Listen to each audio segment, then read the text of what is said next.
Ranbir Kapoor in an as Sanjay Baba, of course, as Munna Bhai. বলিউডের ব্যস্ত করিডরে প্রতিদিন অসংখ্য গল্প লেখা হয়, তৈরি হয় নতুন তারকা, নতুন পরিচালক। কিন্তু এই ভিড়ের মাঝেও আছেন এমন একজন নির্মাতা যার নাম শুনলেই দর্শক মনে জন্ম নেয় এক অদ্ভুত বিশ্বাস।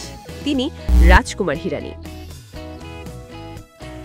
1962 সালে মহারাষ্ট্রের নাগপুরে এক সিন্ধি পরিবারে জন্ম নেওয়া রাজুর জন্য বাবা সুরেশ হিরানির স্বপ্ন ছিল ছেলে ইঞ্জিনিয়ার হবে। তবে রাজুর মন পড়েছিল পর্দার আলো ছায়ায়। অভিনয় শিখতে চাইলেও ভাগ্য তাকে নিয়ে যায় অন্য পথে। কিন্তু এই যাত্রায় পরবর্তীতে হয়ে ওঠে তার সবচেয়ে বড় শক্তি। বিখ্যাত ফেভিকল জোর লাগাকে হাইসা বিজ্ঞাপনটি দিয়েই শুরু হিরানির ক্যারিয়ার। এরপর ধীরে ধীরে তৈরি হচ্ছিল স্বপ্নের মঞ্চ।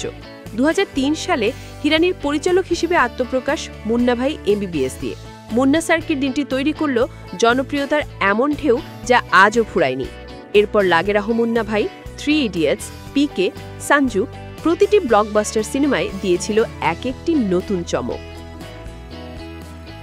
হিরানির এই ধারাবাহিক সাফল্য শুধু দর্শকদের ভালোবাসা এনে দেয়নি, তাকে তৈরি করেছে বলিউডের এক আলাদা সেন্সেশন হিসেবে। এখন পর্যন্ত অর্জন করেছেন 4টি জাতীয় পুরস্কার, যা তার নির্মাণ শৈলী এবং গল্প বলার শক্তির সবচেয়ে বড় প্রমাণ।